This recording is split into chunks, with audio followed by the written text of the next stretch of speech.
माला पहल बनी माला रसगुल्ला के छिनार के कब खाए के मिलल होई आए हो कब खाए के मिलल होई हमार देखो किस्मत चमकल बा हो राड़वा हमारा जे समय के कहीं मिलिया सा खिलार के सही खा खा के मुंह भरई ना पूरा करोड़ भर के हम बना के रखले बानी करोड़ भर के पागल मत बनाओ ठीक ना हम पागल नहीं तनी तमीज में बतियावो अरे तू का समझत हो पूरा रोकावतनी कैसे मान लो ऐसे अब वो कितना इम्पोर्टेंट बात चलत बन लेकिन तू होई करे का मार लियो इम्पोर्टेंट कौन है इम्पोर्टेंट बात करत नहीं ठीक इंग्लिश जाए कोना पंचायत भवन में का तरीके हम हाथ उठा दे महिला पर हम हाथ ना उठाई ना ओ मारा माला जन बमरा हमरा के मार पुतले रहनु है समोसा रसगुल्ला के माला कहीं आदमी पहिरला छिनार कब खाए के मिला ही ना होई कौन करा रे मारनी ना और नहीं तला रे आयो माई रोडवा से गिरनी हो पागल भी काहे के घर से बतियाओ तेरी चले जा ए सुखियारा हेरा सु सुखिया मुखिया आयो इज्जत से बात करो मुखिया गुड्डू सिंह कहां इज्जत मिली वो खरीद ले मैं खरीद कर लाएगा उसको इज्जत खाएगा बोल तो ऐसे काहे के हम बतियाओ तनी हम सारा खुद पागल बानी रुक हम रसगुल्ला चीख कर तार रसगुल्ला हम चिखी काना चिखबा सन कहबो हम के काना चिखबा रुक आयो माई दे चिखली का तो रसगुल्ला काहे के अबे तो तू कल एक दरस सिर्फ काहे हम कब कल हनी के तुम रसगुल्ला चीखा हम कब कल अरे तमीज में बोल मर्यादा में अब अगर माई कलारी लाल छिनारी तो रात हो जब वो खिला रो आय हो माई ओ मैं चाची के लगी या चाची के लगी तू जा पैसा दो पैसा दी तो के असाई बन जाए गांव के मुखिया आय हो चल दे हर बार हमहू चप्पल पहिर ले बानी चल निकाल ये बात तो बरोबर में अरे नहीं और छिनार गएंगे इतना में हम खरीद के ले जाता नहीं हुआ है इतना कोई घर मिला हुई खाए के छिनार रटकत हुई जा हो हमरा नहीं बनियन जा खिला आवा आ तो माई के धास दे तो ये जे पुलर जलू कि नहीं कहत नहीं बुढ़ऊ के त हो दवाई छिड़कवा दो हो कुल फुलवा रह जाई त ई नइखन सुनत कुल झरत हुए लुक ले है बताव अरे रानी मोट की छिनारी देख ले देख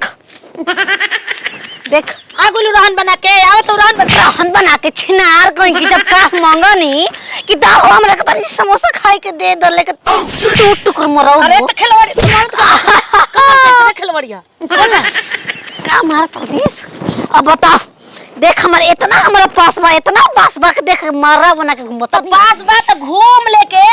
के दिखाओ भतारन के यारन के चमकनी मत हमरा के मत चमक कितने बार कल भई रे कहत नहीं नो हमरा के मार मत क्या बोल देखा छिनार कह जला ना जे भगवान दिन तो छप्पट फाड़ के देना इसे हमरा छप्पट फाड़ के देना खिलवाड़ी को गुला पूरा हेता ले रसगुल्ला और ले लो हते से भतार के कमाई न धमाई आ चोरा के आल पहिर लेता हुआ कहत तो हम खरीद के लिए नहीं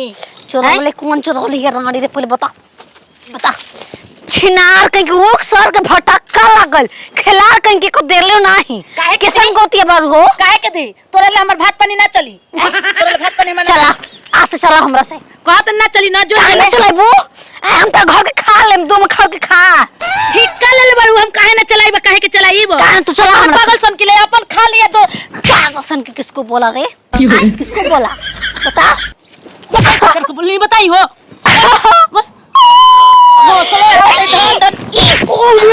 अरे बाप रे बाप कहो बाबूजी ई पहले बताओ हर भूख लागल बा कि नहीं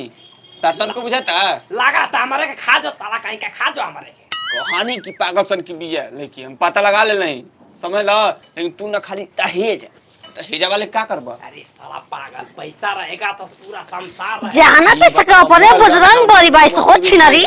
हैं आ गली ए का होता है जा आगल का कमा के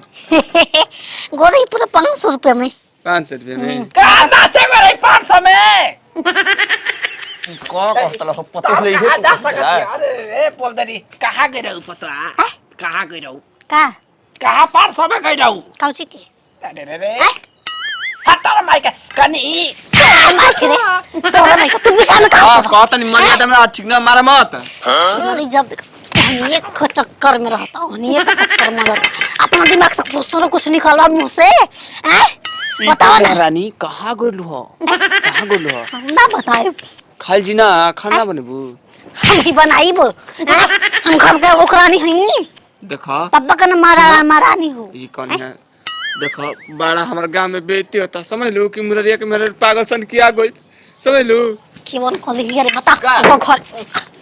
ओको घरे जाई हम कौन कॉलेज ओको घरे जाई लाल झरिया अरे माथे लहकाव रे लाल झरिया ए मुरारी केने बड़ा हो घर से निकलो बा का भइलो चाची का चिल्लाता लू बर महल चिल्ला तनी घर में मेहरारू रखले बा तो खुला गाय रखले बड़ा आखिर का बात बा तोरो कुछ नुकसान हो गेल बताओ ई बताओ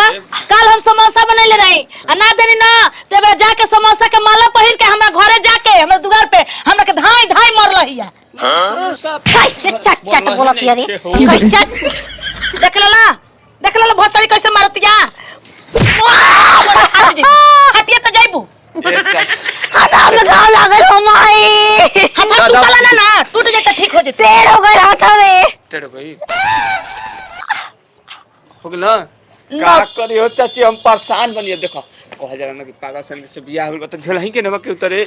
छु बोल देबा राणो मार हमरे बोल मार का कर बोल का करे हां का कर लेबे अब जाना देखो हमरा के जब हम मर्दा या न त तार के बता दिहन उनकरा करेल दे भोसरो के का जानलू एकरा हाथ शरम बात देखत कैसे बोलतिए ना समोसा कहाँ ले पहलू है मारा खोज रही हूं करे कहाँ ले पप्पा से अरे केना उले चोरा के ले जाई रही हाँ, हो बड़ा सकती। छही तरी भी है ना ऐसे ऐसे का करेलू बार बताई का करी ना कहिए बताओ तनी बता लेका होता भोसरो तहार ए चाची सुनो पप्पा मरलू जाए दो हम गलती से के माफ रख ले भोसरी रख ले तू तो कह दिया आज के बाद नो हमरा दुआर वाला ना जाई हमरा से बोली ना ना तो चल जाई नो तो जान तेरे हाथ रखी तो गलबा हो गई मारत नहीं सुनु मरियो जतु तो ठीक रही कैसे शराब पतिया काहे के मुंह कैसे शराब पतिया हमरा के ना ना झगड़ा ना कइल जाला रानी भगवान से? झगड़ा ना कइल जाला जान तलु सब सुखम प्राप्त एकरा के बोली खिलवाड़िया ले समझ लू ताकि कतना हम समझा खुद पागल तू हो समझ फिर समझ हमरा के